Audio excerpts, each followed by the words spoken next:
A very good day, students, parents, ladies and gentlemen. Let me first warmly welcome all of you to Singapore Institute of Technology's Virtual Open House 2021. In this video, I'll be sharing on the Singapore's energy story and the unsung heroes that make this story a success. With a history spanning more than a century, electricity has, without a doubt, played a pivotal role in shaping the transformation of Singapore into a modern, industrialized nation. Over the last 50 years, Singapore has developed into an independent and prosperous nation. We started as a small island with very few resources. Through sheer hard work and determination of our people, we created a modern city-state that we live today. Behind the scene, energy has played a crucial role in our growth. More than just keeping the lights on, we now enjoy one of the world's most reliable electricity supplies, enabling a quality standard of living for all. But before electricity came, lighting at night was provided by gas lamps. The first investment in electricity generation in Singapore was made in 1878 by private investors, the Tanjung Pagar Dock Company. The company invested in electricity generation to drive the engines of generators installed at the Tanjung Pagar Dock and to extend the working hours there. Eventually, the company became a government agency, and in 1906, the first opening of Mackenzie's Road Power Station marked the official turning on of electricity in Singapore. But unfortunately, it was demolished after the Japanese occupation. Probably most of you would have noticed the St. James Power Station near Harbourfront area. Built in 1926, it was Singapore's second power station which supplied electricity to nearby port and the surrounding industries, shipyards and residents. In 1940, it became the first power station to use fuel oil for electricity generation in replacement of dirty coal. Later, it became a major music theme live venue, and recently it was announced that it will be the global headquarters for Dyson. Since then, we have come a long way to upgrade and improve our electricity system with more than 13 gigawatts of generation capacity and with more than 95% of Singapore's electricity produced from cleaner natural gas. The Energy Market Authority of Singapore is always committed to continuously maintain Singapore's high standards for delivery of electricity to consumers. By 2005, Singapore has two standing agreements with Indonesia for the supply of pipeline gas. The first for gas from offshore fields in the Natuna Sea via a 650-kilometer subsea pipeline, and the second for supplies from the Gresik plant in South Sumatra to Singapore via Batam through a 460-kilometer pipeline. Singapore also established a gas pipeline from Malaysia, and today about 72% of Singapore's natural gas requirement for electricity generation comes from these pipelines, ensuring enough supply to power up our generators.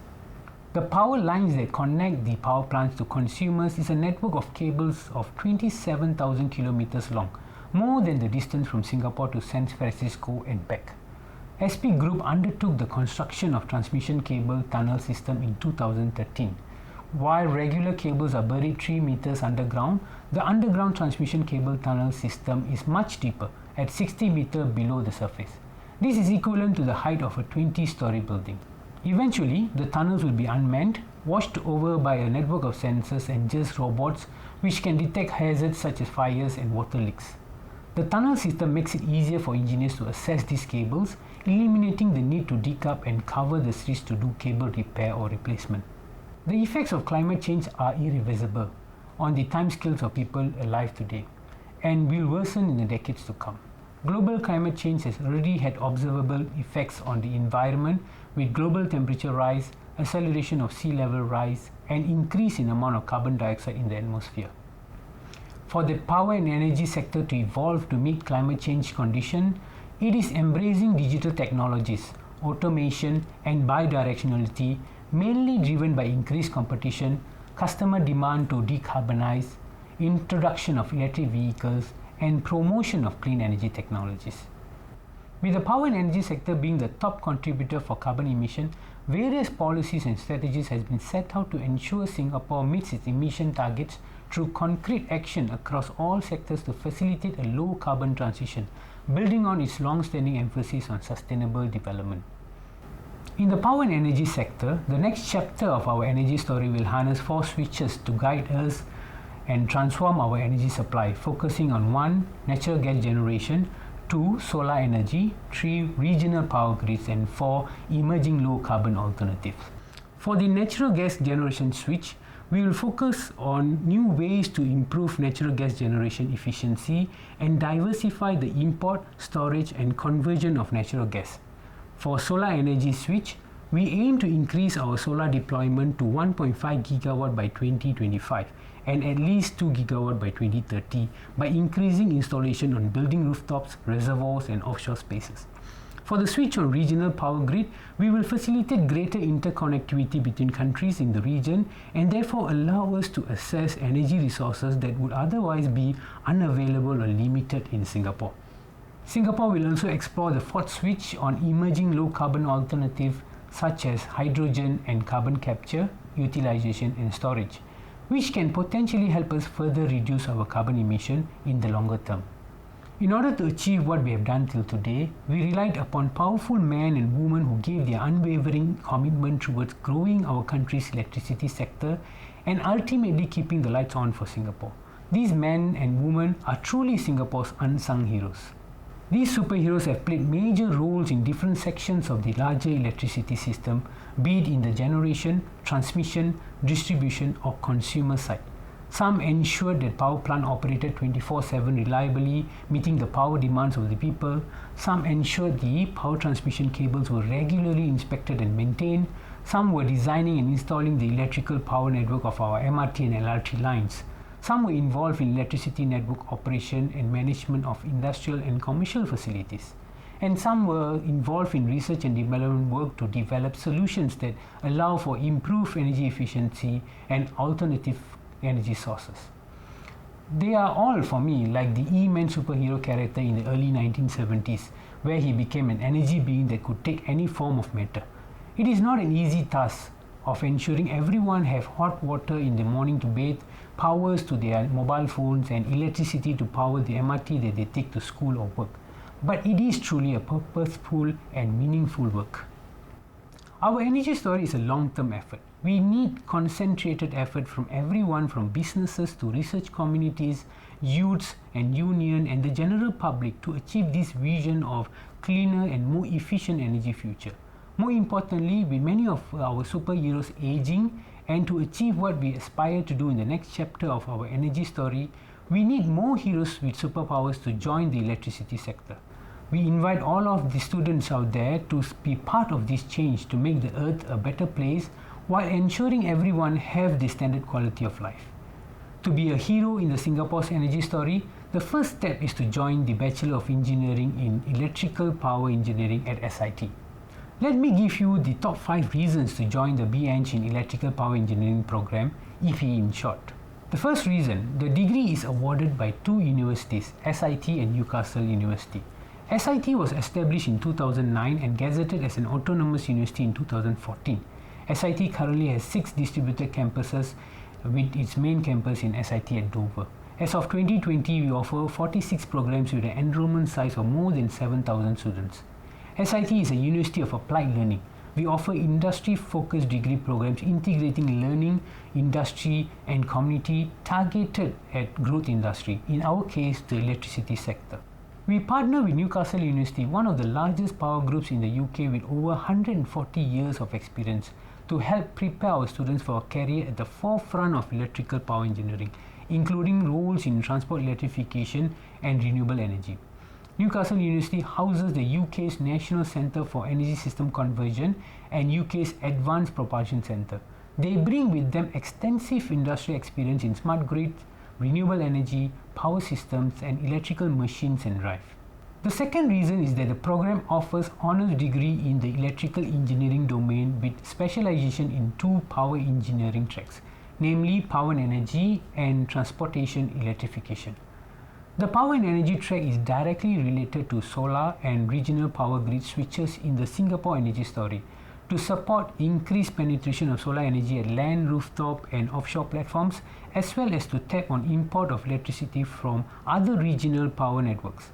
This track includes modules on sustainable generation and renewable energy, smart grids and electricity markets, and core power engineering modules on power system operation and protection and electrical installation design for built environment. Industry electives in power and energy track aims to prepare students to be professional engineers, chartered engineers, certified energy managers, and licensed electrical engineers. More recently, electric vehicles are making huge inroads in the automotive industry, with various policies introduced to increase adoption of electric vehicles. Singapore even aims to phase out internal combustion engine vehicles and have all vehicles run on cleaner energy by 2040. The track on transportation electrification is aimed to equip our students with the knowledge on electrical network and the requirement of the power grid to support transport electrification. The track includes modules on energy storage and application, electric propulsion system, transportation power supply, and electric vehicle and charging infrastructure. These industry electives are aimed to prepare students for electrical, rail and road transportation, electric marine propulsion, and aerospace electrification.